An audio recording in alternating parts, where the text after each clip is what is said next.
The marble floors of the Castellano mansion gleamed under crystal chandeliers, each surface polished to perfection, reflecting a world I'd never truly belonged to. My reflection stared back at me from the black granite countertop, dark circles under my eyes, hair pulled into a tight bun, the plain gray uniform that marked me as staff, as invisible, as less than. I was 24 years old and 6 months pregnant, scrubbing toilets in a house that cost more than I'd earn in 10 lifetimes. The morning sickness had finally passed, thank God, but exhaustion clung to me like a second skin. My feet ached in the sensible shoes I'd bought from a thrift store. My back protested every time I bent to clean the baseboards. And the baby, my little fighter kicked occasionally, as if to remind me why I was doing this, why I worked 70 hours a week, why I smiled and nodded and made myself invisible. "Maria!"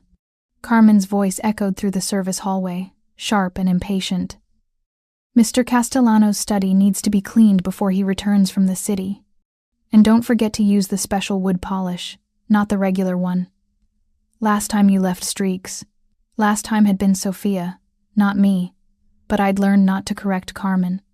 She was head housekeeper, and her word was law in this domain of wealth and whispers. "Yes, ma'am," I called back, grabbing my cleaning caddy and heading toward the east wing. The Castellano mansion wasn't just a house, it was a statement. 30 rooms spread across 3 floors, with grounds that stretched for acres. Gardens maintained by a team of 6, a garage housing cars I couldn't name, security cameras in every corner, and men in dark suits who appeared and disappeared like ghosts. I'd been working here for 4 months, ever since my ex-boyfriend Miguel had emptied our joint bank account and disappeared, leaving me pregnant and 3 months behind on rent. The agency had placed me here, warned me that the family was connected, that discretion was essential, that questions were forbidden. I'd needed the money too desperately to care. If you're enjoying this story so far, don't forget to hit the like button and subscribe. Drop a comment telling me where in the world you're watching from. I love hearing from you. The study smelled of leather and expensive cigars, of power and secrets. Floor-to-ceiling bookshelves lined 2 walls, filled with volumes in Italian and English. A massive desk dominated the space, its surface clear except for a single photograph in a silver frame. I'd looked at it before, curiosity getting the better of discretion. A young man stood beside an older one, both in suits, the family resemblance unmistakable. The older man had his hand on the younger one's shoulder, pride evident in his posture. Beneath the frame, a small plaque read, "Antonio Castellano, 1952 to 2019. Dante Castellano's father, dead 5 years now, according to kitchen gossip." I ran the special wood polish over the desk, careful not to disturb anything, my movements automatic after months of this routine. The baby kicked again, harder this time, and I paused, one hand pressing against the spot where a tiny foot had made contact. "Hey, little one," I whispered in Spanish. "Just a few more hours, then we can rest." The sound of heels clicking on marble made me straighten instantly. That particular rhythm, sharp, quick, impatient, belonged to only one person, Isabella Marchetti, Dante Castellano's fiancée. She appeared in the doorway like a vision from a fashion magazine, all sharp angles and cold beauty. Her black dress probably cost what I made in 6 months. Her jewelry caught the light with every movement, and her perfectly styled blonde hair didn't have a strand out of place. She was 31, educated in Switzerland, and from a family as powerful as the Castellanos. She was also the cruelest person I'd ever met. "You," she said, her Italian accent adding an edge to the English word. "Why are you still here?" I specifically told Carmen that Dante's study should be cleaned early this morning. I kept my eyes down, made myself smaller. "I apologize, Miss Marchetti. I was assigned the East Wing bedrooms first. I came as soon as I could." "As soon as you could," she repeated, moving into the room with predatory grace. "Do you have any idea who Dante Castellano is? What his time is worth?" "Yes, ma'am." Do you? She circled me slowly, and I could smell her perfume, something floral and suffocating. He's returning from New York in 2 hours. This room should have been perfect an hour ago. But instead, I find you here, moving like a pregnant cow, taking twice as long as anyone else. The insult stung, but I bit the inside of my cheek and said nothing. I needed this job. I needed the insurance that came with it, the steady paycheck, the small room in the staff quarters where I could sleep without fear of eviction. I'll work faster, Miss Marchetti. You'll work faster, she mimicked, her voice dripping with disdain. She moved to the desk, running one perfectly manicured finger along its surface, checking for dust or streaks. Finding none, she seemed almost disappointed. Then her eyes fell on me again, lingering on my swollen belly. Tell me, Maria, who was stupid enough to get you pregnant and then abandon you? The question was designed to humiliate, to remind me of my place. I felt heat rise in my cheeks, but kept my voice steady. That's personal, Miss Marchetti. Personal. She laughed, the sound like breaking glass. Nothing about you is personal, Maria. You're staff. You exist to serve this household, and right now, you're failing. She moved closer, and I could feel the hostility radiating from her like heat. I've been telling Dante that we need to replace you. A pregnant maid is a liability. You move slowly, you'll need time off, and then what? We're supposed to hold your position while you play mother to some bastard child? The word hit me like a slap, and, before I could stop myself, I looked up, meeting her eyes directly. It was a mistake. Did you just look at me? Her voice dropped to something dangerous, something that made the air in the room feel thinner. Did you actually just make eye contact with me, as if we're equals? I apologize, Miss Marchetti. I didn't mean, you didn't mean, she cut me off, her face twisting with rage. You don't mean anything, Maria. You're nothing. A piece of furniture in this house, easily replaced, easily forgotten. She stepped closer, so close I could see the fury in her ice blue eyes. And if you ever look at me like that again, I'll make sure you're not just fired. I'll make sure no agency in this city ever places you again. Do you understand? Yes, Miss Marchetti. Good. She stepped back, smoothing her dress as if my presence had somehow soiled it. Now finish this room in the next 10 minutes and get out of my sight. She left in a hurricane of perfume and malice, her heels clicking away down the marble hallway.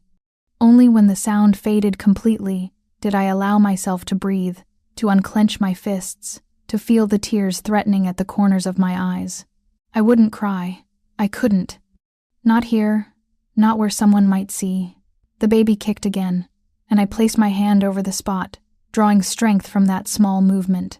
It's okay, I whispered. We're okay. Just a few more months, and then I'll find something better. I promise. I finished the study in 8 minutes. My movements efficient despite the exhaustion, despite the humiliation still burning in my chest. Then I gathered my supplies and headed toward the service stairs, keeping my head down, making myself invisible again. The main staircase was off limits to staff during the day, but the service stairs were narrow and steep, harder to navigate with my changed center of gravity. I descended carefully, one hand on the railing, the other supporting my lower back. I was halfway down when I heard voices from the main foyer, male voices, speaking in rapid Italian. Called ahead. He wants the contracts ready for review tonight. And the Rossini situation? Handled, permanently. The words made me freeze. Handled, permanently. The kind of phrases that appeared in mob movies, that whispered of violence and consequences. I should have kept moving, should have disappeared into the service corridors where I belonged. But something, curiosity, stupidity, fate, made me pause at the landing, peering through the gap in the service door toward the main foyer. 3 men stood there, all in dark suits, all with the same watchful, dangerous air. And in the center, giving instructions with casual authority, was Dante Castellano himself. I'd seen him before, of course. Brief glimpses as he passed through the mansion, distant views as he left in one of his cars. But always from a distance, always with the safety of invisibility between us. Up close, even through the gap in the door, he was overwhelming.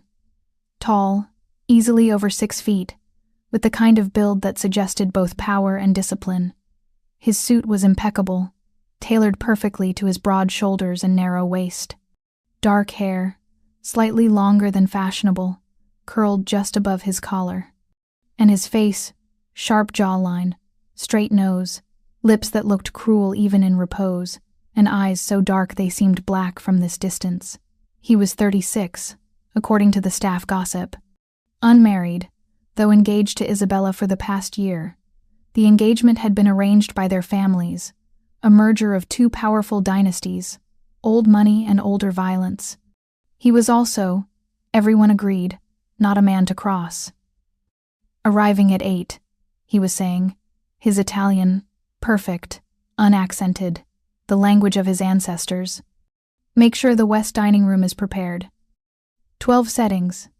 And Alessandro, I want extra security on the grounds tonight. The Rosettas are getting bold. Understood, boss.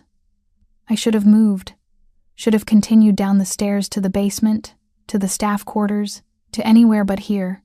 But I was transfixed, watching him move through his domain with the confidence of a king, watching the way other men deferred to him, watching the service door creaked.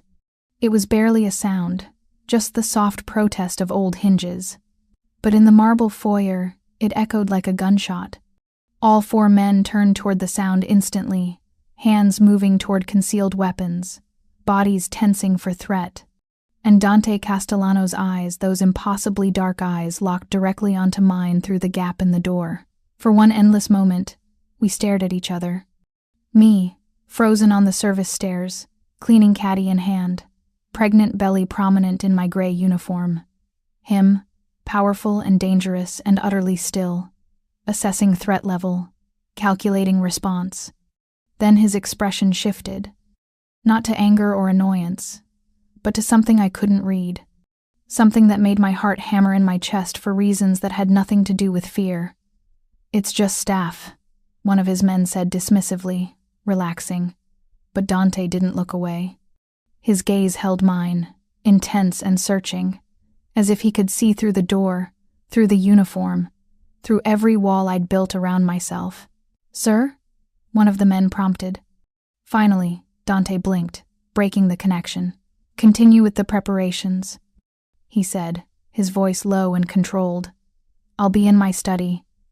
He moved toward the east wing, toward the room I'd just cleaned, and I finally found the strength to move, to continue down the stairs, to disappear into the warren of service corridors below. My hands were shaking as I stored the cleaning supplies. My heart was still racing. And I couldn't shake the feeling that something had just shifted, that in that brief moment of eye contact, something irrevocable had occurred. I told myself I was being dramatic. He was the boss. I was a maid. He probably hadn't even registered my face, wouldn't remember me in 5-day minutes. But that night, lying in my narrow bed in the staff quarters, staring at the ceiling while the baby kicked and turned, I couldn't stop thinking about those dark eyes and the way they'd held mine. As if he'd seen me, really seen me. For the first time since I'd arrived at the Castellano mansion, I wasn't invisible. The next morning started at 5:30, the same as always. I showered in the cramped staff bathroom, dressed in a clean uniform, and braided my dark hair into submission. My reflection in the spotted mirror showed the same tired face, the same shadows under my eyes, but something felt different. I couldn't name it. Just a prickling awareness, a sense of being watched even though I was alone. Breakfast in the staff kitchen was the usual chaos. Carmen barking orders, the cook arguing about grocery deliveries, the gardeners grabbing coffee before heading outside. I took my usual seat at the far end of the table, eating quickly, staying quiet. Did you hear? Sophia, another maid, leaned close to whisper. Mr. Castellano is hosting a dinner party tonight. 12 guests from New York. Very important. The Rossetti family. Marco, one of the security guards, added quietly. Negotiations. The way he said negotiations made it clear these weren't business discussions about restaurant franchises or construction contracts. These were the other kind of negotiations, the kind that happened in the shadows. Miss Marchetti has been in a mood all morning, Sophia continued, her eyes wide. She fired 2 florists because the arrangements weren't perfect, and she screamed at the cook for 20 minutes about the menu. I focused on my oatmeal, saying nothing, drawing no attention. Maria. Carmen appeared at my elbow, her weathered face stern. You're on the 2nd floor today. The guest suites need to be perfect by this afternoon. Fresh linens, flowers, the works. Yes, ma'am. And stay out of sight once the guests start arriving. Mr. Castellano doesn't like staff visible during these events. Of course. I spent the morning in the guest suites, changing linens, dusting surfaces that were already immaculate, arranging flowers in crystal vases. The rooms were beautiful, each one decorated in soft neutrals with touches of luxury that made my staff quarters look like a prison cell in comparison. The baby was active today, kicking and rolling, making my movements awkward. I'd started talking to her. I was sure it was a girl, though I hadn't asked at the ultrasound throughout the day, softly narrating my tasks. See this pillow? It costs more than your crib will. Isn't that insane? I was fluffing said pillow when I heard voices in the hallway, female voices, one of which I recognized immediately. Isabella Marchetti. And she wasn't alone. Absolutely essential that everything is perfect tonight, Isabella was saying, her voice tight with stress. Dante's father made promises to the Rosettis before he died, and now Dante has to honor them or risk looking weak. But surely they understand that circumstances change. Another woman replied, her tone soothing. Dante has proven himself more than capable. Capability isn't the issue, Angela. Perception is. And right now, the perception is that Dante is distracted, soft, not as ruthless as his father. They'd stopped just outside the suite I was cleaning. I froze, knowing I should announce my presence, but terrified of Isabella's reaction if she knew I'd overheard. Soft? Angela laughed. Dante? That's absurd. Is it? Isabella's voice dropped lower, more intimate. He's been questioning decisions, showing mercy to people who cross him. Last month, he let that restaurant owner keep his business instead of burning it down as an example. And the Moretti situation he negotiated instead of eliminating the problem. Maybe he's trying a different approach. Maybe he's weak. Isabella cut her off. And if he's weak, then this family is vulnerable. The Rosettis will smell it tonight, and they'll push for more concessions, more territory, more of everything. Silence. Then Angela asked quietly, what does his inner circle say? Alessandro is loyal but concerned. The others are watching, waiting to see if Dante can fill his father's shoes or if he's just playing at being a boss. More silence. I didn't dare breathe. And you? Angela finally asked. What do you think? Isabella's laugh was cold, calculating. I think I'm engaged to a man who's losing his edge, and if he can't hold his empire together, then I'll need to consider my options. The Marchetti name opens many doors, Angela. I'm not going to chain myself to a sinking ship just because our fathers arranged it. The words hung in the air, ugly and mercenary. This was the woman Dante Castellano was going to marry, someone who viewed him as an investment, who was already planning her exit strategy. Come, Isabella said, her heels clicking as she moved away. I need to check the dining room setup. Their voices faded down the hallway, leaving me alone with my racing thoughts.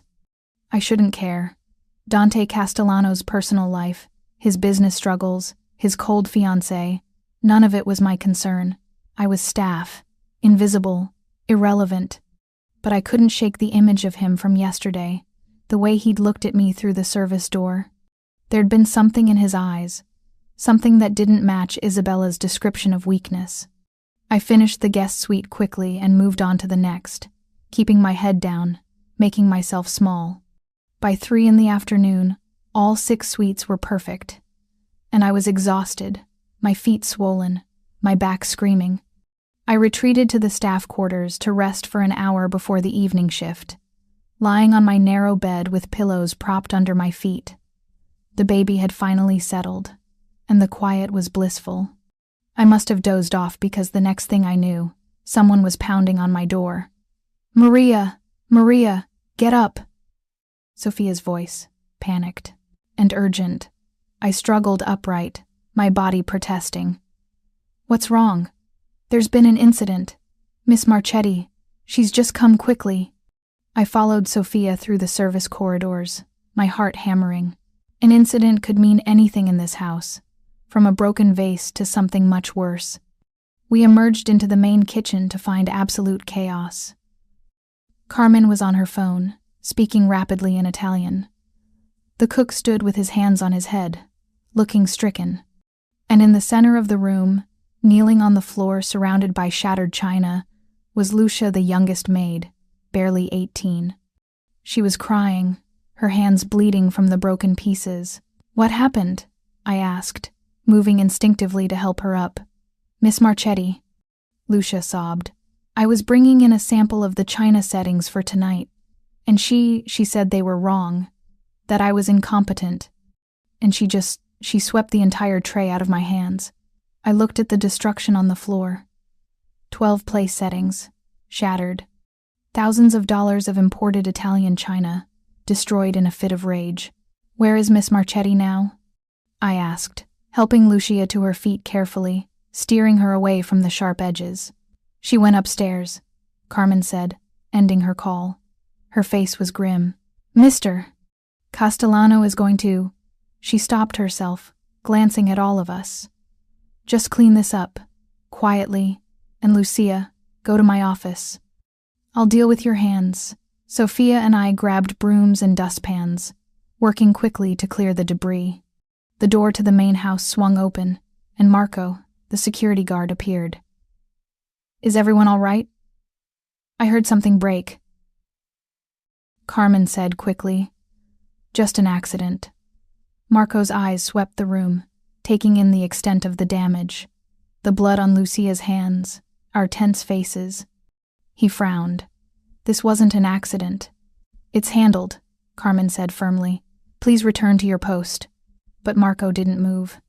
He pulled out his radio. "Boss, you need to know about something in the kitchen." "Marco?" "No," Carmen started. "It's Miss Marchetti, sir." Marco continued into the radio. "There's been another incident with the staff." The radio crackled. Then Dante's voice, low and controlled. "I'm coming down." The entire kitchen fell silent. Carmen's face went pale. "Everyone, back to work. Now." Sophia and I continued sweeping, but my hands were shaking. Another incident. That implied there had been others, that this wasn't the first time Isabella had terrorized the staff. Footsteps on the service stairs, quick and purposeful. Then Dante Castellano walked into the kitchen, and the temperature in the room dropped 10 degrees. He was still in his suit from earlier, tie loosened slightly, sleeves rolled up to his forearms. His dark eyes swept the room, taking in every detail: the broken china, Lucia's bloodied hands, our fearful faces. "Explain," he said, the single word carrying absolute authority. Carmen stepped forward. "There was an accident with the dinner china, Mr. Castellano. We're handling it." "That's not what Marco said." His eyes moved to the security guard. "Report." Marco straightened. I heard shouting and breaking glass. "When I checked in, I found this." He gestured to the destruction. "And I saw Miss Lucia crying with blood on her hands. The staff said Miss Marchetti was responsible." Dante's jaw tightened. "Where is she now?" "Upstairs, sir." "In the West Wing?" He nodded once, then his eyes found me, still kneeling with the dustpan, still trying to be invisible. Our gazes locked, and for the second time, I felt the intensity of his focus, the weight of his attention. "You," he said, "the pregnant one." "Maria, is it?" My mouth went dry. "Yes, sir." "Did you witness what happened?" I swallowed. Truth or loyalty to the unspoken rule of never tattling on the family. But looking at Lucia's bleeding hands, at the fear in everyone's eyes, I made my choice. No, sir. I arrived after. But Lucia said. Miss Marchetti swept the china tray from her hands deliberately. His expression didn't change, but something flickered in his eyes. Thank you for your honesty. He turned to Carmen. Get Lucia to the doctor. Have her hands properly treated. If there's any scarring, she's to see a plastic surgeon on the family's expense. Carmen nodded, relief evident on her face. Marco, find Miss Marchetti and inform her I need to speak with her in my study. Immediately. Yes, boss. Dante's eyes swept the room one more time, lingering briefly on me before he turned and left, his footsteps fading up the service stairs. The moment he was gone, everyone exhaled collectively. Back to work, Carmen said quietly, and not a word about this to anyone. Understand? We all nodded, but I couldn't stop my hands from trembling as I finished cleaning up the broken china. Dante Castellano had looked at me, had asked my name, had thanked me for my honesty. And somehow, I knew that simple interaction was going to change everything. The staff quarters were underground, windowless corridors lit by flickering fluorescent lights that hummed constantly. My room was barely 10 feet by 8 feet, a narrow bed, a small dresser, a sink in the corner. No private bathroom, no natural light.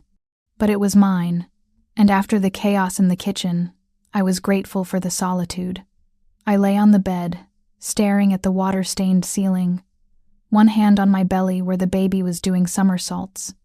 My mind replayed the scene over and over, Dante's dark eyes finding mine across the kitchen, the way he'd said my name, the authority in every word he spoke. And Isabella. Whatever conversation was happening in his study right now, it wouldn't be pleasant. I shouldn't care. Their relationship, their conflicts, none of it involved me. But I couldn't shake the memory of Isabella's voice in the hallway earlier. If he can't hold his empire together, then I'll need to consider my options. A sharp knock on my door made me jolt upright. Maria, it's Sophia. Can I come in? I opened the door to find her pale-faced, wringing her hands. What's wrong? Miss Marchetti just left the mansion. She was screaming loud enough that everyone upstairs heard her. She told Mr. Castellano that she wouldn't be disrespected in her own home, that if he was going to side with the staff over her, maybe they shouldn't get married at all. My stomach dropped. She broke off the engagement? I don't know. But she got in her car and drove away. And Mr. Castellano. Sophia's eyes were wide. They say his office looked like a crime scene. Not blood, but he destroyed everything. The desk, the chairs, everything. This wasn't good. A man like Dante Castellano, pushed to violence by his fiancée's behavior? The fallout would be catastrophic. Carmen wants everyone to stay in the quarters tonight, Sophia continued. The dinner party is canceled. The Rosettas are being told there's a family emergency. I nodded slowly. Thank you for telling me. After Sophia left, I tried to sleep, but rest wouldn't come. Around midnight, I gave up and decided to make tea in the small staff kitchen down the hall. The corridors were empty, everyone either asleep or hiding from whatever storm was brewing above. I was waiting for the water to boil when I heard footsteps, not the soft shuffle of staff, but the confident stride of someone who owned every inch of this house. Dante Castellano appeared in the doorway of the staff kitchen, and my heart stopped. He'd changed clothes, now wearing dark slacks and a black shirt, sleeves rolled up, top buttons undone. His hair was disheveled, as if he'd been running his hands through it repeatedly, and his eyes, when they found me, held an intensity that made my breath catch. Maria, he said, my name sounding different in his mouth than it ever had before. Not harsh like Isabella's pronunciation, but almost gentle. Mr. Castellano. I straightened instinctively, pulling my robe tighter around my pregnant belly. I'm sorry, I couldn't sleep. I just wanted some tea. Don't apologize. He moved into the small space, and suddenly the kitchen felt impossibly tiny. I came down here to think. Sometimes the mansion feels too large. I didn't know how to respond to that, so I stayed silent, watching the water heat. He leaned against the counter, studying me with that unsettling focus. "How long have you worked here?" "4 months, sir." "And before that?" "I worked at a hotel in the city. Housekeeping." "No family?" The question was too personal, but something about the lateness of the hour, the intimacy of the small space, made me answer honestly. "My parents died when I was 16. Car accident. I was in foster care until I aged out at 18. His expression shifted, not quite sympathy, but understanding. "And the baby's father?" I tensed. "Not in the picture. Did he hurt you?" The question was so direct, so unexpected, that I looked up sharply. Dante's eyes were dark and serious, his jaw tight. "Not physically," I said carefully. "But he took everything I'd saved and left me 3 months pregnant with nowhere to go." Something dangerous flickered across his face. "His name?" "Why?" "Because men who abandon pregnant women deserve consequences." The casual menace in his voice should have frightened me. Instead, I felt something else, a warmth that spread through my chest, a sense of being protected that I hadn't felt in years. "Miguel Santos," I heard myself say. "But please, I don't want any trouble. I just want to work, save money, give my baby a good life." Dante nodded slowly, but I could see the wheels turning behind his eyes. Miguel's name was now on some invisible list, filed away for future reference. The kettle whistled, breaking the tension. I poured hot water over a cheap tea bag, the steam rising between us. "What you did today," Dante said quietly. "Telling the truth about Isabella. That took courage." I wrapped my hands around the mug, needing something to hold. "Lucia didn't deserve what happened to her." "No, she didn't." He paused. "Isabella has been difficult with the staff. I didn't realize how bad it had gotten. With respect, sir, everyone knew. We just couldn't say anything." His jaw clenched. "That ends now." The weight of those 3 words hung in the air. I sipped my tea, acutely aware of how close he was standing, of the way his presence seemed to fill every corner of the small kitchen. "The engagement," I said, then immediately regretted it. "I'm sorry. That's not my business. It's over." His voice was flat, final. "It should have ended months ago. I was honoring my father's arrangement, but I won't marry someone who terrorizes people who can't defend themselves." I risked looking up at him. "The families won't be happy." A ghost of a smile touched his lips. "The families are never happy. But this is my decision, not theirs." If you're hooked on this story, make sure to subscribe and turn on notifications so you never miss an upload. Your support means everything and helps me bring you more emotional stories like this one. We stood in silence for a moment, the only sound the hum of the ancient refrigerator in the corner. "You should rest," he said finally. "The baby needs you healthy." "Yes, sir." He turned to leave, then paused in the doorway. "Maria? From now on, if anyone treats you poorly, staff or family, you come directly to me. Understood?" I nodded, not trusting my voice. He disappeared into the darkness of the corridor, leaving me alone with my racing thoughts and cooling tea. The next 3 days passed in a strange, suspended reality. Isabella didn't return. Her belongings were packed by her personal assistant and removed from the mansion. The dinner party with the Rosettis was rescheduled. And Dante Castellano, according to staff gossip, had become even more ruthless in his business dealings, as if breaking the engagement had unleashed something previously restrained. I kept my head down, worked my shifts, tried not to think about midnight conversations in small kitchens. But then, on the 4th day, everything changed. I was cleaning one of the guest suites when Carmen appeared in the doorway, her expression strange, something between concern and confusion. "Maria, Mr. Castellano wants to see you in his study." My heart stopped. Did I do something wrong? No. At least, I don't think so. She twisted her hands together nervously. "Just be respectful, and don't mention anything about Miss Marchetti unless he brings it up first." I followed her upstairs, my pulse hammering in my ears. The study looked different from the last time I'd seen it. New furniture had replaced whatever Dante had destroyed in his rage. The desk was darker wood, heavier, more imposing. Dante stood by the window, his back to the door, silhouetted against the afternoon light. He wore another perfectly tailored suit, dark gray this time, and even from behind, his posture radiated controlled power. "Mr. Castellano, Maria is here," Carmen announced. "Thank you, Carmen. You may go." Carmen shot me one last worried look before closing the door behind her, leaving me alone with him. Dante turned slowly, and I was struck again by his presence. The sharp angles of his face, the darkness of his eyes, the way he seemed to command the space around him. "Sit, please," he said, gesturing to one of the leather chairs facing his desk. I sat carefully, my hands folded in my lap to hide their trembling. He didn't sit behind the desk, but rather leaned against it, putting us almost at eye level. "How are you feeling?" he asked. "The pregnancy? Everything progressing well?" "Yes, sir. The baby is healthy." "Good."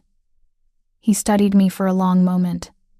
"I've been making some inquiries, Maria, about your situation." My stomach clenched. "Sir?" "Miguel Santos. It turns out he has a history of this kind of behavior. You're the third woman he's conned, though you're the first to end up pregnant." Heat flooded my cheeks, shame, anger, humiliation all at once. "I don't understand why you—" "Because you work for me," he cut in, his voice gentle but firm. "And people under my protection don't get victimized without consequences. I never asked for your protection." "No," he agreed. "You didn't. But you have it anyway." The words hung between us, weighted with meaning I didn't dare examine. "I'm having my lawyers draw up papers," he continued. "Miguel will be required to pay child support, retroactive to when he left. The money will go into a trust for your daughter." I stared at him. "How did you know it's a girl?" A small smile touched his lips. "I asked the doctor who treated Lucia's hands. You had an appointment with her last week for a checkup." He'd been monitoring my medical care. The thought should have felt invasive, but instead, I felt cared for in a way I hadn't experienced since my parents died. "That's not all," Dante said, his expression growing more serious. "I'm moving you out of the staff quarters." Panic flared. "Are you firing me?" "No. I'm giving you proper accommodations." He pulled a folder from his desk and handed it to me. "There's a cottage on the property, near the east garden. It's been unused for years, but I've had it renovated. 3 bedrooms, full kitchen, private entrance. It's yours." I opened the folder with shaking hands.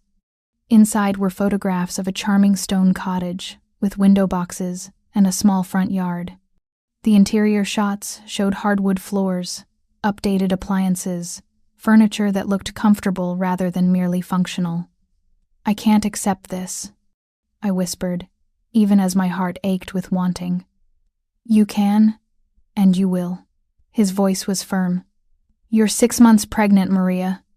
You shouldn't be living in a basement room with no windows. Your daughter deserves better than that." "But why?" The question burst out of me. "Why are you doing this?" "I'm just a maid." Dante's expression shifted, something vulnerable flickering behind his usual control. "Because when I look at you, I don't see just anything." He moved closer, his voice dropping lower. "I see a woman who speaks truth when it would be easier to stay silent, who works herself to exhaustion to build a better life for her child, who has every reason to be bitter and broken, but instead shows kindness to everyone around her." My breath caught in my throat. "And because," he continued, even quieter now, "when Isabella was screaming at me that I was weak, that I'd lost my edge, all I could think about was you on your knees in the kitchen, cleaning up her mess with blood on the floor, and I realized I didn't want to be the kind of man who allows that. Not anymore." Tears burned behind my eyes.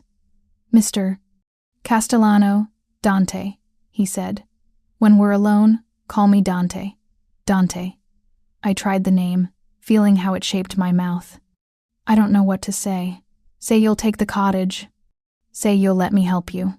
I looked down at the photographs, at the home he was offering. Not just a room, but an actual home. For me and my daughter. Safety. Security. A chance at the kind of life I'd stopped dreaming about. "Yes," I whispered. "Thank you." His smile was genuine, transforming his usually stern face into something almost boyish. "Good. You can move in this weekend. I'll have staff help with your things."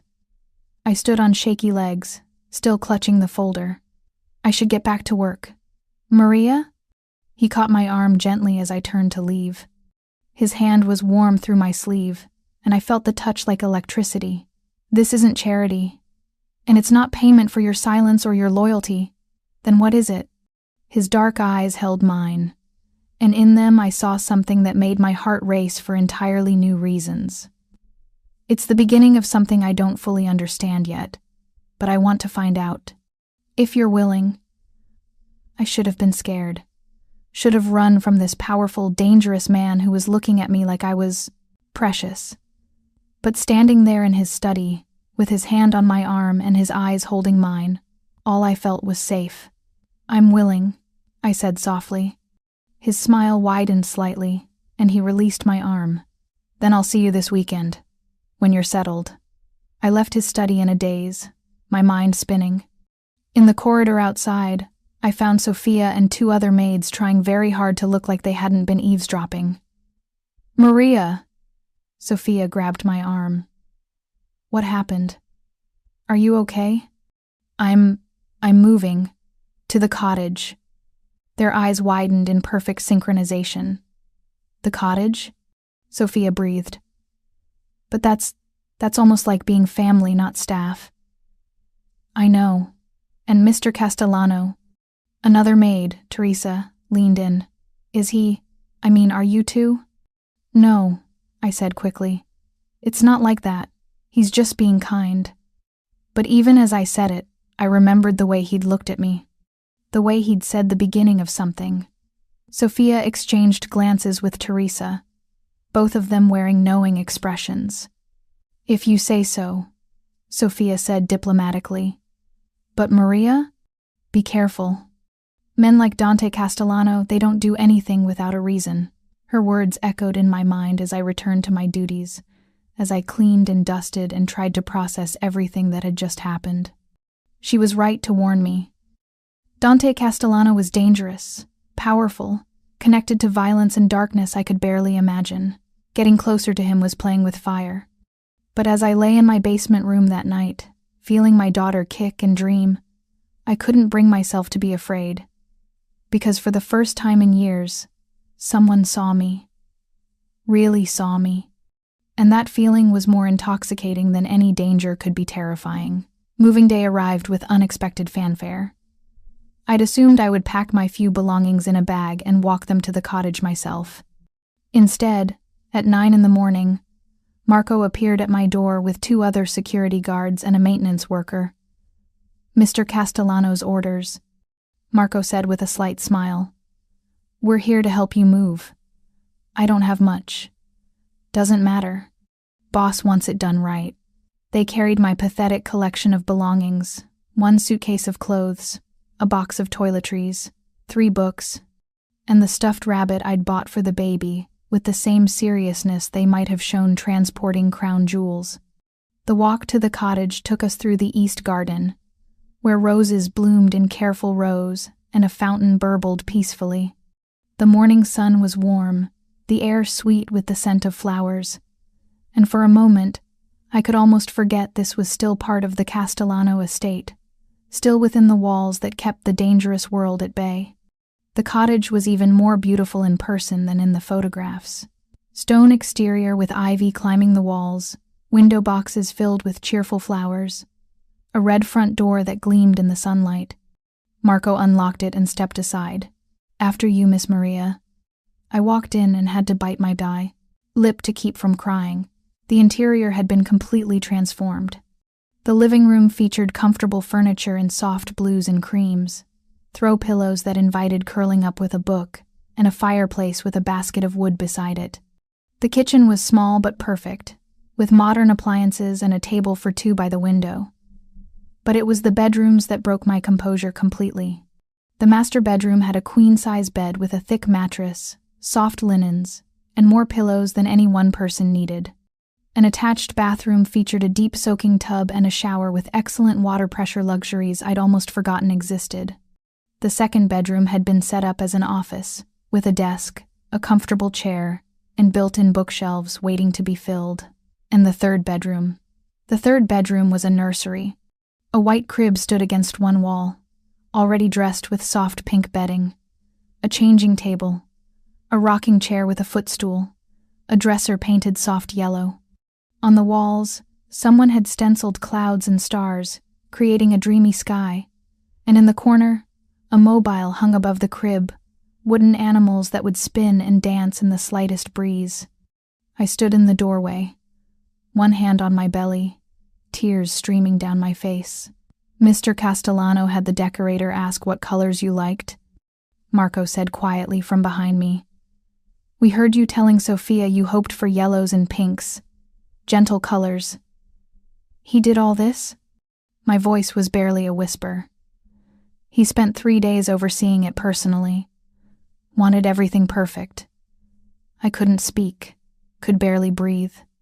The kindness of it, the thoughtfulness, it was overwhelming. Marco cleared his throat. We'll leave you to settle in. But Miss Maria? The boss wanted you to know he'll stop by this evening. If that's all right with you. I wiped my eyes and nodded. Yes, that's fine. After they left, I explored every inch of my new home, touching surfaces to convince myself it was real. The pantry was stocked with food. The refrigerator held fresh milk, eggs, vegetables. The bathroom cabinets contained toiletries better than anything I'd ever owned. In the living room, I found an envelope on the coffee table with my name written in strong, masculine handwriting. Inside was a note. Maria, this is your home now. Not a favor, not alone yours. The utilities are covered, the property maintained by the estate staff. You are still employed, but your duties are reduced to part-time, and you'll work only the hours that don't strain you or the baby. There's a car in the small garage behind the cottage, nothing fancy, but reliable. Use it as needed. Doctor's appointments, errands, whatever you require. I know this is a lot to accept. I know you're independent and proud. But sometimes, letting someone help isn't weakness, it's wisdom. I'll come by tonight around 7. If you'd rather I didn't, call my private number programmed into the phone I'm sending over with this note. D.P.S. The cottage has full internet and cable. Also, I took the liberty of starting a baby registry at 3 stores downtown. You can add whatever you need, and it will be delivered. Don't argue, just do it. I read the note 3 times, emotion swelling in my chest with each pass. This wasn't just kindness. This wasn't just protection. This was Dante Castellano, making space in his life for me, rearranging his world to accommodate mine. I should have been cautious. Should have questioned his motives, looked for the strings attached. But sitting in the rocking chair in my daughter's nursery, running my hand over the soft pink blanket, I couldn't find any room for doubt. I wanted this, wanted him, wanted whatever was beginning between us with an intensity that terrified and thrilled me in equal measure. At precisely 7 o'clock, there was a knock on my red door. I'd spent the afternoon unpacking my meager belongings. They barely filled 1 drawer, and then showering and changing into my nicest dress, which wasn't saying much. It was a simple cotton sundress in pale yellow, stretched over my pregnant belly, but it was clean and made me feel almost pretty. When I opened the door, Dante stood on my front step holding a bouquet of wildflowers and looking uncertain in a way that seemed completely at odds with his usual confidence. "Hi," he said, and the simple greeting in that deep voice made my stomach flutter. "Hi, come in." He stepped inside, his eyes sweeping the cottage, checking that everything met his standards. "Is it all right? If something's not right, we can change it. It's perfect," I said softly. "More than perfect." Dante, I don't know how to thank you. You don't have to thank me. He handed me the wildflowers. These are from the far meadow. I thought you might like them better than the formal arrangements Isabella always insisted on. I took the flowers, touched that he'd picked them himself rather than having staff do it. They're beautiful. Let me put them in water. He followed me into the kitchen, and I was acutely aware of how domestic this felt him in my space, me arranging flowers while he leaned against the counter watching. Have you eaten? He asked. Not yet. I was too excited about everything to think about food. Then let me cook for you. I blinked. You cook? A smile tugged at his lips. I lived alone for 5 years before my father died, and I inherited the mansion and its army of staff. I learned to feed myself. I gestured to the kitchen. Be my guest. What followed was one of the most surreal hours of my life. Dante Castellano feared Mafia boss, ruthless businessman, man who could destroy lives with a word moved around my small kitchen with surprising ease, preparing pasta carbonara from scratch while I sat at the table, feet up, watching. He'd removed his suit jacket and rolled up his sleeves, revealing strong forearms corded with muscle. His movements were efficient, confident, and I found myself mesmerized by the simple domesticity of it. My mother taught me, he said, catching my stare, before she died. She said a man who couldn't feed himself was only half a man. How old were you when she passed? 12. His voice was neutral, but I heard the old pain beneath it. Cancer. It was quick, which I suppose was a mercy. I'm sorry. He nodded, stirring the pasta. My father never recovered. He threw himself into the business, into building the empire. I think he believed if he could just accumulate enough power, enough wealth, he could protect what was left. Protect me. Did he? Yes and no. Dante plated the pasta with surprising artistry. He kept me physically safe, gave me every advantage. But he also taught me that emotions were weakness, that caring too much about anyone made you vulnerable. He brought the plates to the table and sat across from me. I believed him. Until recently, our eyes met, and the air between us felt charged, heavy with unspoken meaning. The pasta was delicious, creamy, and rich, with just the right amount of pepper. We ate in comfortable silence for a few minutes before Dante spoke again. I need you to understand something, Maria. My world, it's not safe. There are people who would use anyone close to me as leverage. Enemies who wouldn't hesitate to hurt an innocent woman and her child if they thought it would weaken me. My appetite vanished. Are you saying I'm in danger?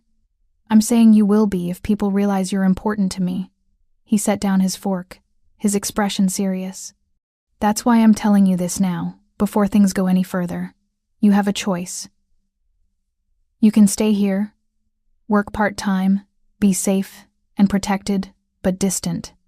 Or, his dark eyes held mine. Or you can let me into your life completely. Let me be there for your daughter's birth. Let me care for you both. He paused, seemingly searching for words. Let me try to be the man my mother hoped I'd become, before my father's world hardened me into something else. My heart hammered in my chest. And if I choose that, what does it mean? It means you're mine to protect, he said simply. It means anyone who threatens you answers to me. It means I'll do everything in my power to give you and your daughter the life you deserve. And what do you get from this arrangement?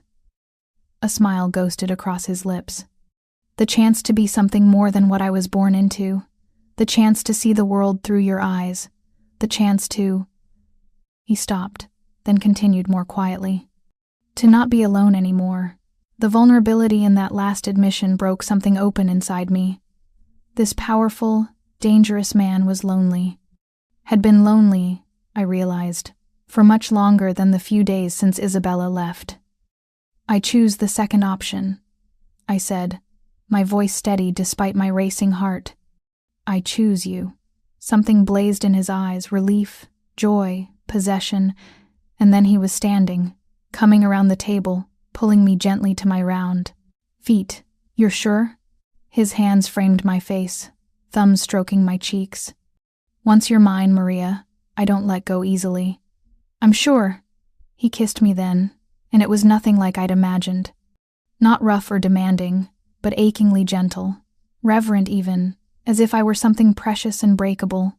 His lips moved over mine with a tenderness that brought tears to my eyes, and when he pulled back, I saw my own wonder reflected in his face. I don't deserve you, he whispered against my forehead. But I'm selfish enough to keep you anyway. I laughed, the sound watery with emotion. I don't deserve a nursery painted with stars or a man who cooks me dinner. I guess we're both selfish. He smiled, really smiled, and I saw the man he might have been if life had been kinder. Then he kissed me again, deeper this time, and I felt the world shift around us, pieces falling into place that I hadn't even known were scattered. When we finally broke apart, breathless and flushed, he rested his forehead against mine. "Stay with me tonight," I whispered. "Just sleep. I don't want to be alone." "I'll stay as long as you want me." We finished dinner talking about small things, his mother's other recipes, my parents' restaurant they'd owned before the accident, the books we both loved.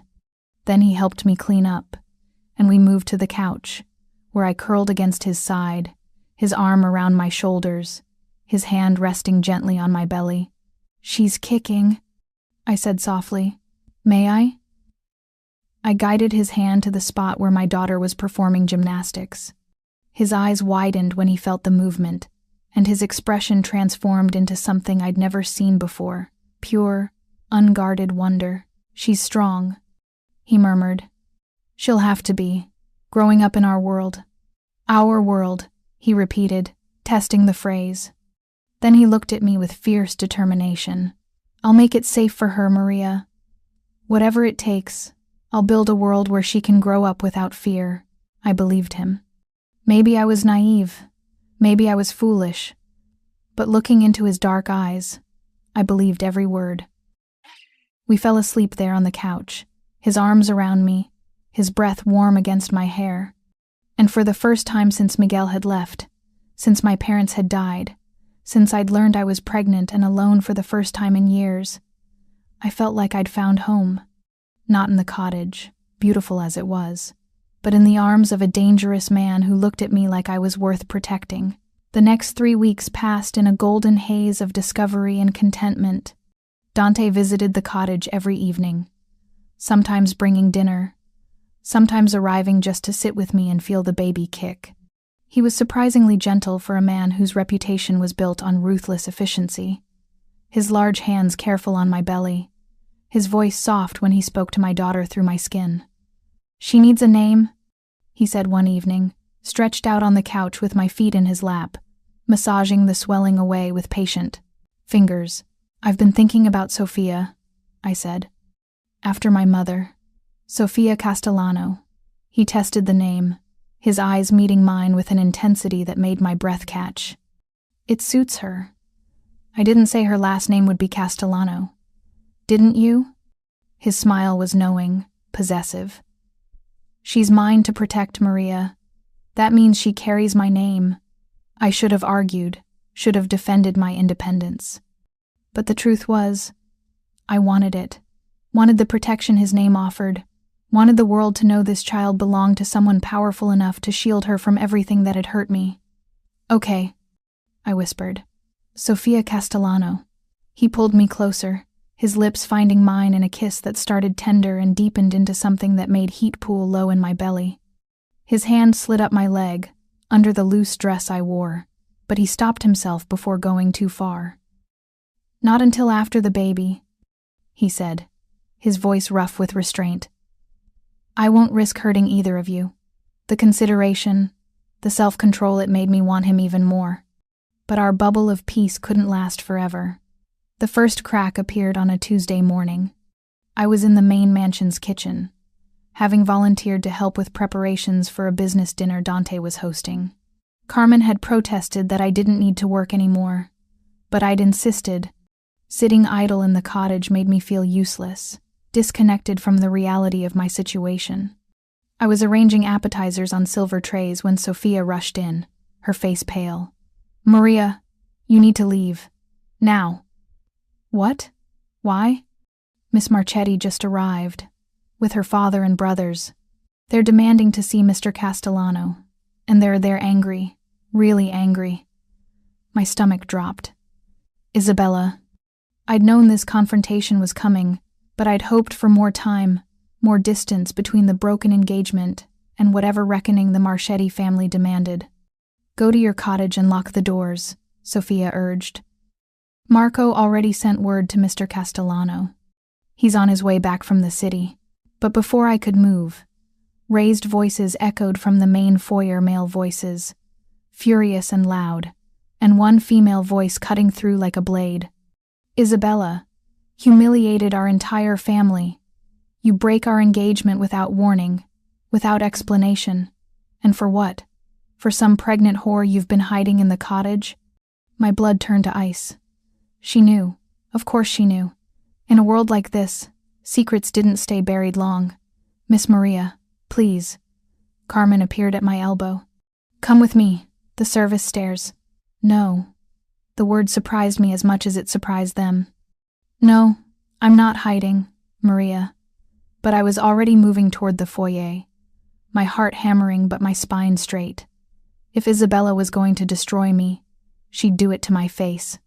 I emerged from the kitchen corridor into the grand foyer to find Isabella standing in a circle of men, her father, a silver-haired man with cold eyes, and her 3 brothers, all built like linebackers and looking ready for violence. Dante's security team, including Marco and Alessandro, stood at strategic positions around the room, hands near concealed weapons, faces impassive but alert. And in the center, facing down the Marchetti family with casual confidence, stood Dante himself. He must have broken every speed limit getting here from the city. His suit jacket was missing, his tie loosened, his hair slightly disheveled. But his eyes were calm, his posture relaxed, and when he spoke, his voice carried absolute authority. "I've explained this twice already, Lorenzo. The engagement is terminated. There's nothing to negotiate." "You don't terminate arrangements made by our fathers." Lorenzo Marchetti, Isabella's father, shot back. "You honor them, or you explain why you can't." "Very well." Dante's eyes swept the room and landed on me standing in the kitchen doorway. Something flickered in his expression, concern, warning, but he didn't order me away. "I can't marry your daughter because I don't love her, don't respect her, and won't tie myself to a woman who terrorizes people weaker than herself." Isabella's face flushed with rage. "This is about the staff? About that pregnant bitch in the cottage?" "Watch your mouth," Dante said, his voice dropping to something dangerous. "You're in my house. Show respect or leave." "Respect? Respect?" Isabella laughed, the sound shrill and ugly. "You want to talk about respect? You've been fucking the help while wearing my ring." "That's a lie," Dante said evenly. "I've never touched Maria inappropriately. She's under my protection, nothing more. The lie was for my benefit, I realized. To protect my reputation, to give me plausible deniability. But Isabella wasn't buying it. "Protection?" She sneered. "Is that what we're calling it? You move her into the cottage, spend every night there, buy her a car, pay for her medical care, but it's just protection?" "Yes," Dante's voice was steel. "It is, and it's none of your concern anymore." Lorenzo Marchetti stepped forward, his face hard. "You're making a mistake, Dante. Our families have been allied for 3 generations. My daughter was chosen specifically to strengthen that alliance. Breaking the engagement without cause is an insult we can't ignore." "I've given you cause," Dante replied. "Isabella's behavior toward my staff was unacceptable. That's sufficient reason to end any arrangement." "The staff?" One of Isabella's brothers laughed. "You're choosing servants over family alliance?" "I'm choosing decency over cruelty." "Yes." The room fell silent, tension crackling like electricity. I could see the Marchetti men processing this, calculating angles, looking for leverage. Then Isabella's eyes found mine across the foyer, and her smile turned vicious. "Tell me, Maria," she called out, her voice carrying clearly. "When's the baby due?" My hands instinctively moved to my belly. 3 months. And when exactly did you start working? Here? I saw the trap but couldn't avoid it. 4 months ago. Interesting. Isabella turned back to Dante. So you hired a woman who was already 3 months pregnant. Very charitable of you. Tell me, was Miguel Santos worth the money you paid him to disappear? The accusation hit like a physical blow. I felt the blood drain from my face. What? Oh, didn't you know? Isabella's smile was cruel, triumphant. Dante had your ex tracked down. Miguel was paid $50,000 to sign away all parental rights and leave the city, the same week you were hired here. I looked at Dante, silently begging him to deny it, but his expression was carefully neutral. He didn't deny it, couldn't deny it, because it was true. Maria, he started, you paid him off? My voice was barely a whisper. All this time, you've been lying to me? I was protecting you, Dante said quietly. Miguel was never going to be a father to your daughter. I just ensured he couldn't come back and cause problems later. That wasn't your decision to make. The words burst out of me, loud enough to echo off the marble floors. That was my life, my choice, I couldn't finish, couldn't breathe through the betrayal crushing my chest. See? Isabella gestured toward me. Even your pet whore thinks you're a manipulative bastard. Face it, Dante, you haven't changed. You're still the same controlling, ruthless man your father raised you to be. You just dress it up differently now. Isabella, enough, her father warned. But she was past restraint, past caution. No, Papa. He needs to hear this. He thinks he can collect broken things and fix them first, me, trying to soften my edges and make me weak, now this pregnant maid he's playing savior to. But he can't change what he is. He's a criminal, a killer, and everyone he touches gets destroyed. Get out. Dante's voice was quiet, but it carried such menace that even Isabella's brothers took a step back. All of you, out of my house, now. Gladly, Isabella spat. But this isn't over, Dante. The Marchettis don't forget insults. And when your little empire starts crumbling, when your allies realize you're more interested in playing house with the help than maintaining the family business, don't come crying to us for support. She swept out, her family following. The massive front doors slammed behind them with a finality that echoed through the suddenly silent foyer. Dante turned to me, his expression pleading. Maria, let me explain. Did you pay him? I cut him off. $50,000 to disappear? He hesitated, then nodded. Yes. When? The day after I read your background file. Before I ever spoke to you. The timeline made it worse somehow. He'd been manipulating my life before we'd even had our first real conversation. I need to go, I said, backing toward the kitchen corridor. I need to think. Maria, please. Don't. I held up my hand, tears streaming down my face. Just don't. Not right now. I fled to the cottage, locked the doors as Sophia had advised, and collapsed on the couch, sobbing so hard my whole body shook. The baby kicked frantically, responding to my distress, which only made me cry harder. He'd manipulated me. From the very beginning, Dante had been pulling strings, arranging my life without my knowledge or consent. The cottage, the car, Miguel's disappearance. How much of it had been genuine care, and how much had been just another form of control. A knock on the door made me jump. Maria, it's me. Dante's voice, muffled through the wood. Please, let me in. Let me explain. Go away. I'm not leaving until we talk. I'll stand out here all night if I have to. Part of me wanted to let him suffer, wanted to punish him for the betrayal. But a larger part, the part that had felt so safe in his arms, needed to understand. I opened the door. He looked wrecked, hair disheveled, tie gone, shirt unbuttoned at the collar. His eyes were red-rimmed, his usual composure shattered. Talk, I said, not moving aside to let him in. You have 5 minutes. The day I read your file, he began, his voice rough. I learned everything about you. Your parents' death. foster care, Miguel's abandonment. And I saw a pattern. I recognized people who should have protected you failing at every turn.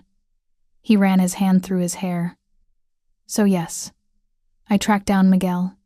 Yes, I paid him to disappear and sign away his rights. Because I knew, even then, even before I knew you, that you deserved better than a man who would abandon his pregnant girlfriend. That wasn't your choice to make. I know. His voice cracked. I know it wasn't. But Maria, I'm not a good man. I'm the man Isabella called me: controlling, ruthless, used to getting my way. When I see a problem, I solve it. When I see something broken, I fix it. That's who I am. I'm not broken, I said fiercely. And I'm not a problem to solve. No, he agreed softly.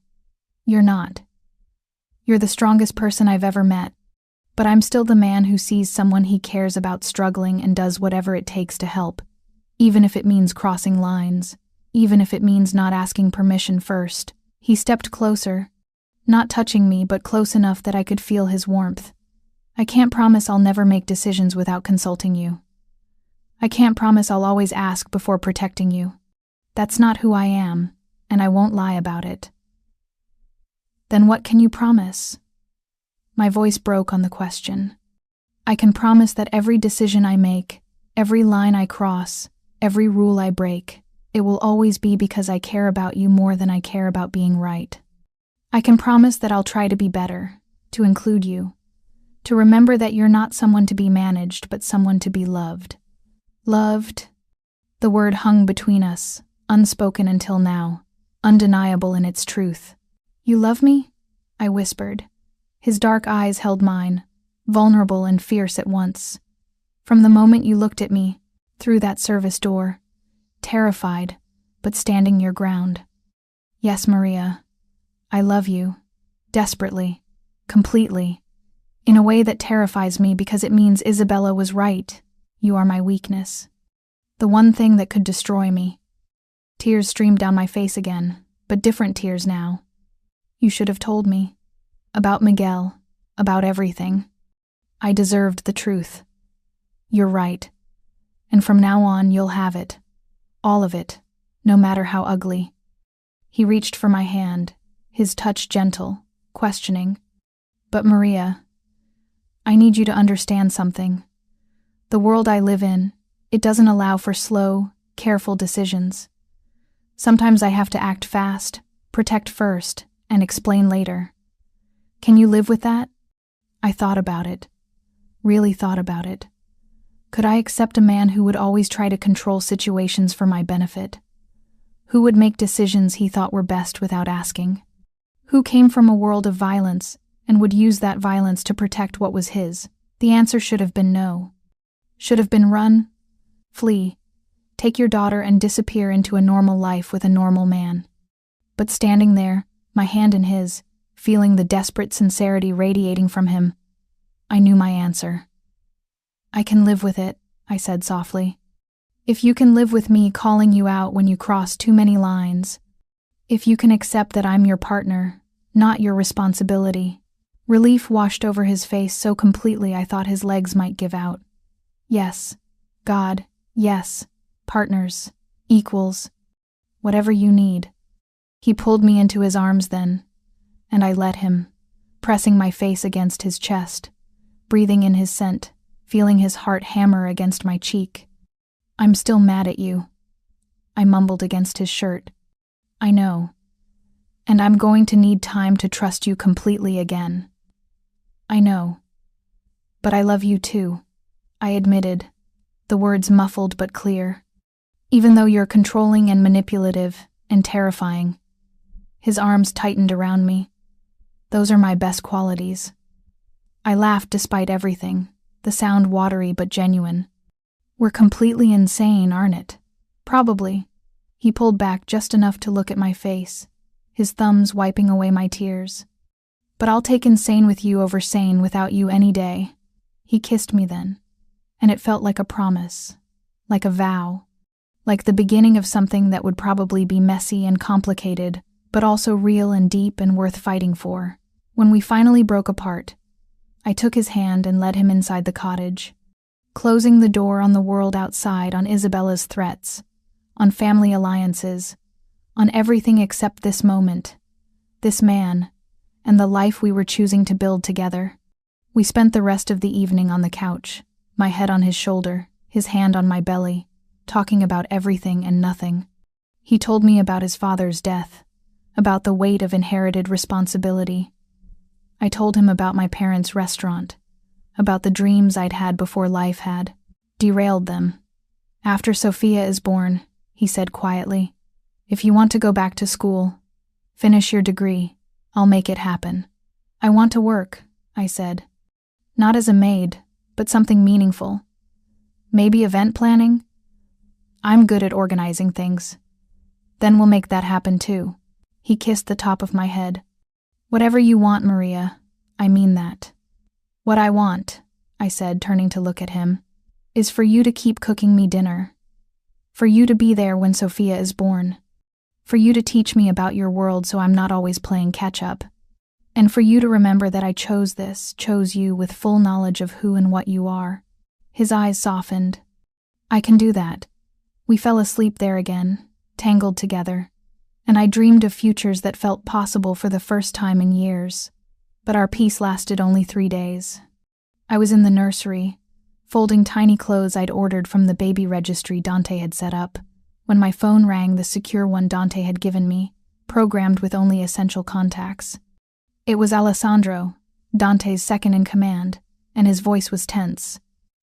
Maria, I need you to listen carefully and do exactly what I say. Lock all the doors and windows. Move to the interior bedroom, no windows. And don't open the door for anyone except Marco or me. Understood?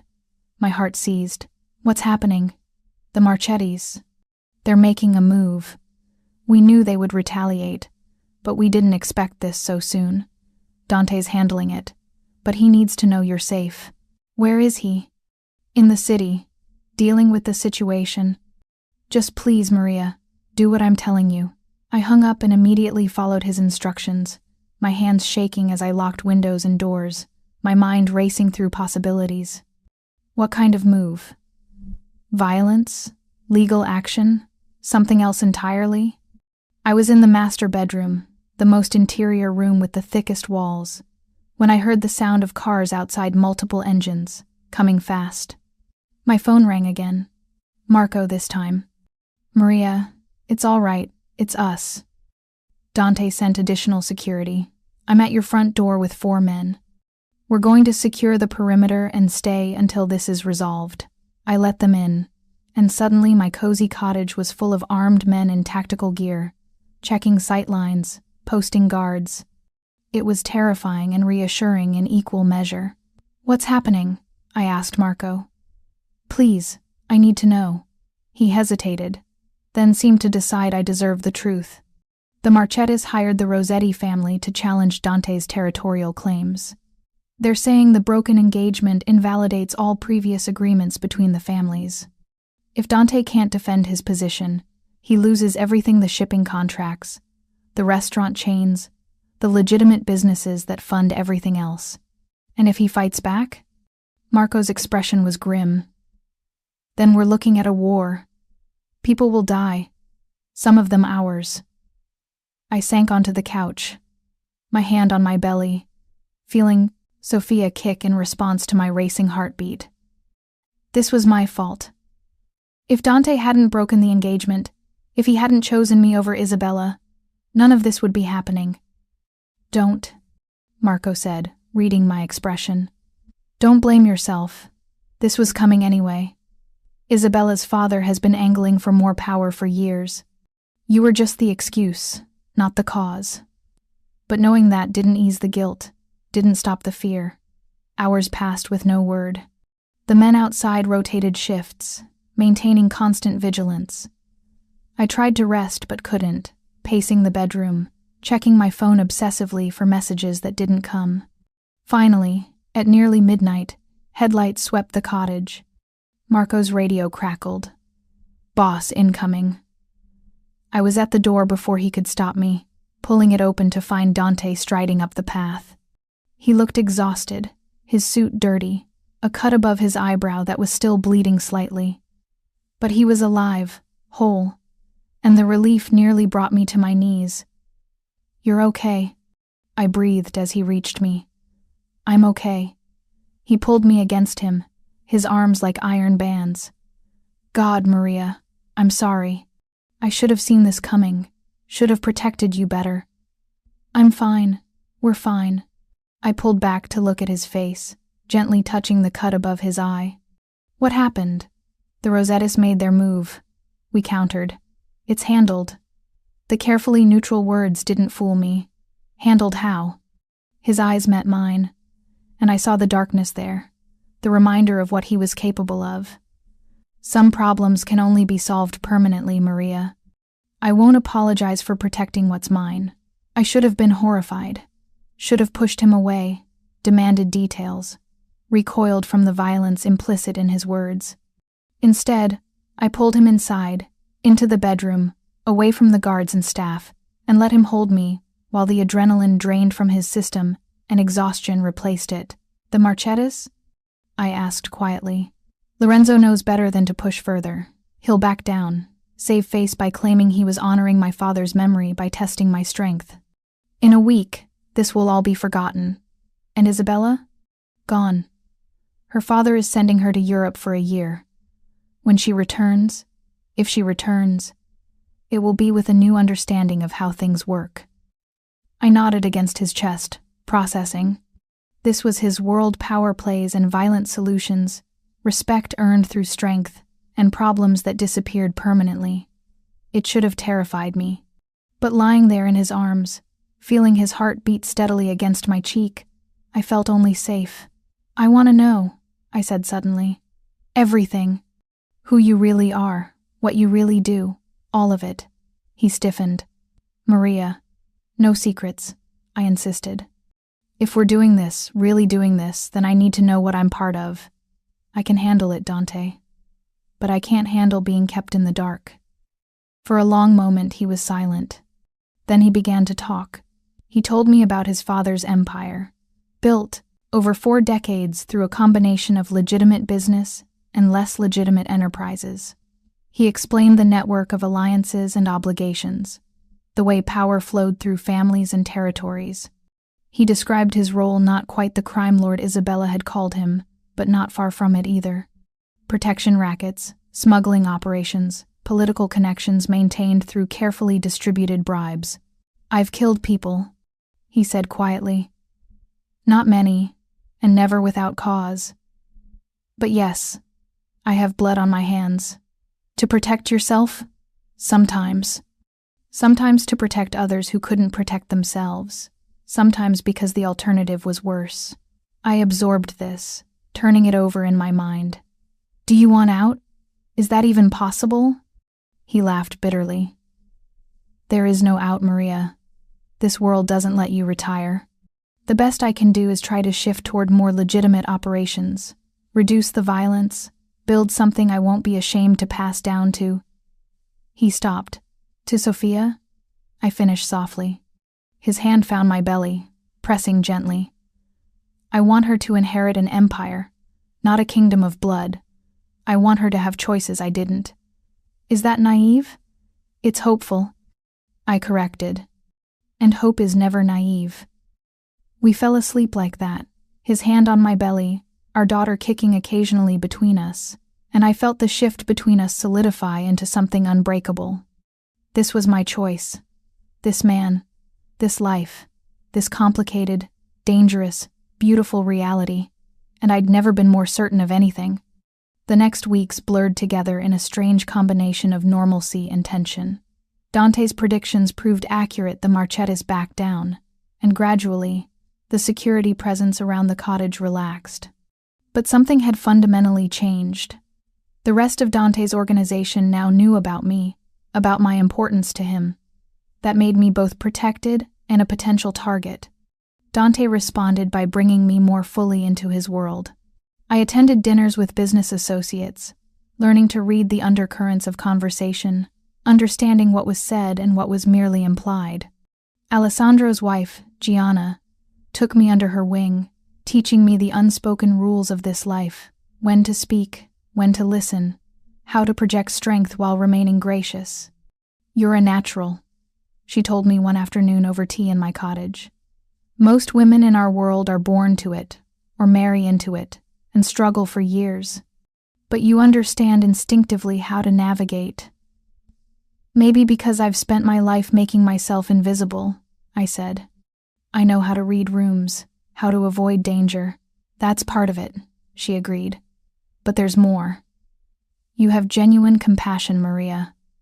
People respond to that. Even dangerous men want to believe they're more than their worst actions.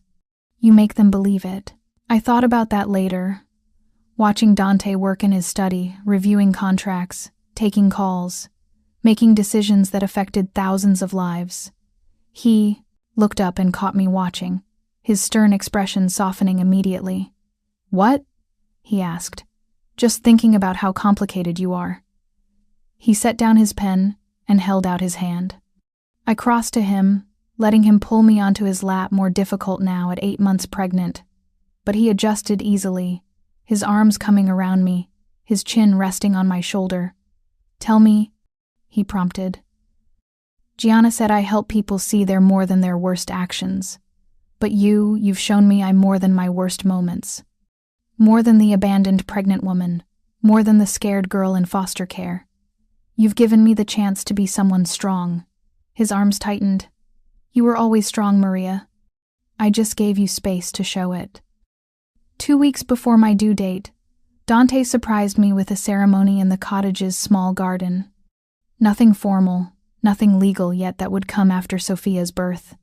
But Alessandro officiated while Gianna stood beside me, and Dante slipped a ring onto my finger, simple platinum with a single diamond, elegant and understated.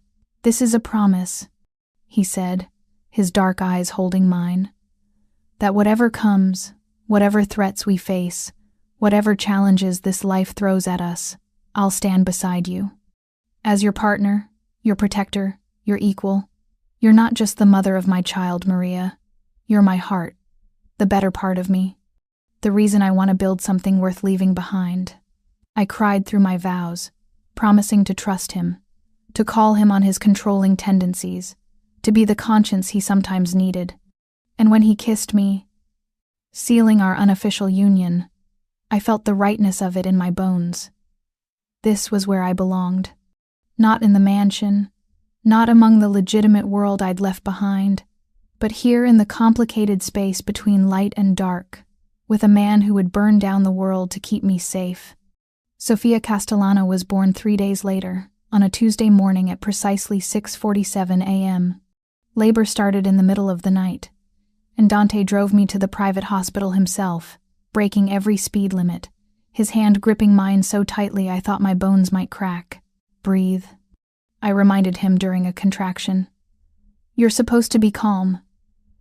"I am calm," he said, his voice tight with panic as he took another turn at dangerous speed. "This is me calm." Alessandro met us at the hospital with a full security team, 4 men who positioned themselves outside my delivery room like sentries. It would have been ridiculous if it wasn't also strangely touching. 12 hours later, Sophia emerged, screaming her fury at the world, all 6 pounds 11 ounces of her, with dark hair like her mother and her father's serious expression. Dante held her for the first time with the kind of reverence usually reserved for religious artifacts, his large hands so gentle, his eyes wet with tears he didn't bother hiding.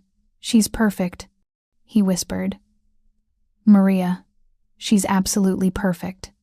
I watched him with our daughter, saw the transformation that fatherhood worked instantly, the softening of his hard edges, the wonder in his face, the fierce protectiveness that radiated from every line of his body. "She looks like you," he said, still staring at Sophia in awe. "Thank God. One of us should be beautiful." "You're beautiful," I said, exhausted but happy. "In a terrifying, dangerous way." He laughed, the sound watery with emotion. "I'll take it." For 3 days we existed in a bubble at the hospital.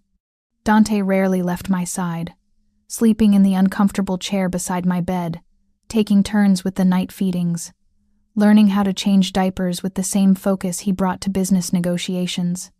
On our last day, as we prepared to leave, Gianna arrived with news. "Isabella's back," she said quietly, her eyes apologetic. "She landed this morning. Her father couldn't keep her in Europe any longer." Dante's expression hardened instantly. "She's already been informed that Maria and Sofia are under my protection." "If she comes near them, she won't," Gianna interrupted. "Lorenzo made it very clear what the consequences would be."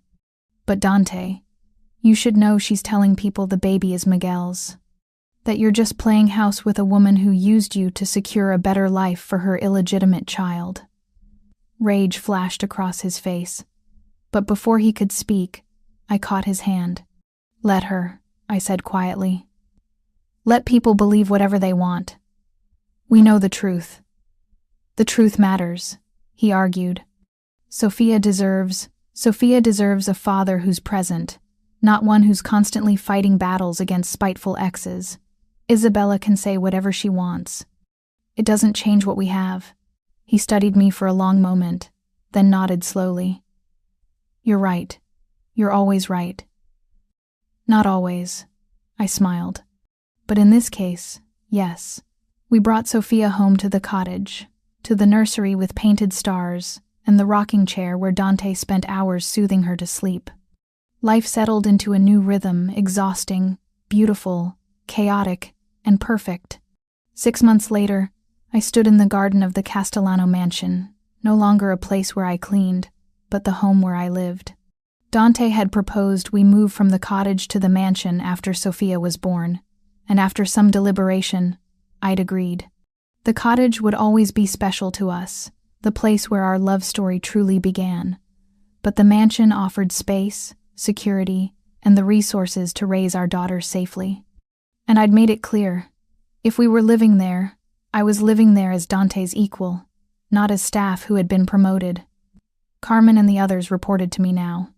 The household ran according to standards I set. And while Dante still made the final decisions on security and business matters, I had veto power over anything that affected our family directly. "Partners?" He'd agreed. "Equals," just like I promised. Today, we were hosting our first official dinner, since moving in a small gathering of Dante's most trusted associates and their families. Nothing business-related, just a chance to show the world that Dante Castellano had a family now, a home, something worth protecting beyond power and profit. I moved through the guests with Sofia on my hip, making conversation, playing hostess with the confidence that came from knowing I belonged here. Not because I'd earned it through my work or because Dante had elevated me, but because I'd chosen this life with open eyes and had made it my own. Isabella was notably absent. She'd married a banker from Milan 3 months earlier in what everyone agreed was a strategic move by her father to cement new alliances. Rumors said she was miserable, but I couldn't bring myself to care. She'd made her choices, and they'd led her elsewhere. Dante found me on the terrace as the sun was setting, Sofia asleep against my shoulder. "Successful party," he said, sliding his arm around my waist. "Very. Alessandro's children are adorable, and Gianna told me she's pregnant again." "Good for them." He kissed the top of Sofia's head, then mine. "Happy?" I looked out over the grounds, the gardens I'd once only seen as a maid, the mansion that was now my home, the man beside me who'd given me back my life in ways I was still discovering. Deliriously, I said honestly, "You? More than I knew was possible." His arms tightened around us. "I spent so many years believing happiness was weakness, that caring too much made you vulnerable. My father taught me that love was a liability in our world. And now?" He turned me to face him, his dark eyes serious. "Now I know it's the opposite. Love made me stronger. You and Sofia, you're not my weakness, Maria. You're my strength.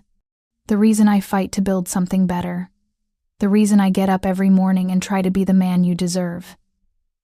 I kissed him softly, carefully not to wake our daughter. "You already are." "I'm really not," he said with rare honesty. "But I'm trying. Every day, I'm trying. Behind us, someone called Dante's name business, needing attention even at family gatherings. He sighed but didn't move immediately. Go, I said. We'll be here when you're finished.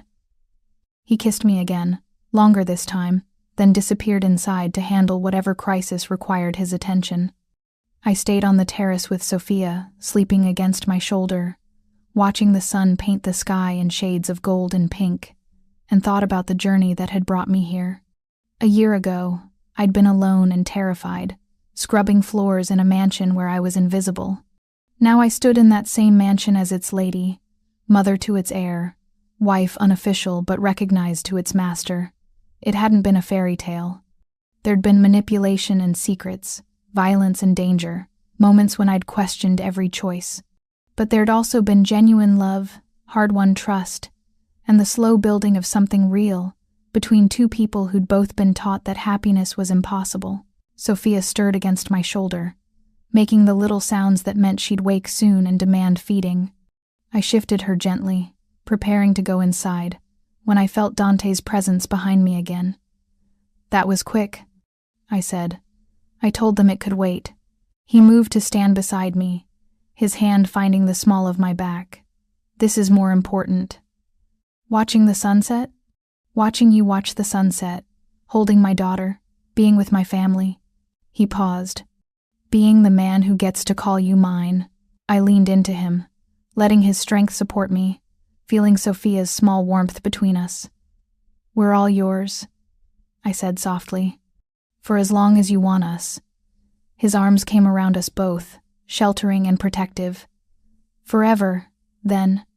I want you forever. And standing there in the golden light, with our daughter sleeping peacefully and the dangerous, complicated world held temporarily at bay, I believed him. This was our happily ever after, not perfect, not simple, but real and hard-won, and ours, and that was more than enough. Thank you so much for watching until the end. If you loved this story, check out the other videos on your screen now. I think you'll really enjoy them. And don't forget to subscribe if you haven't already. See you in the next story.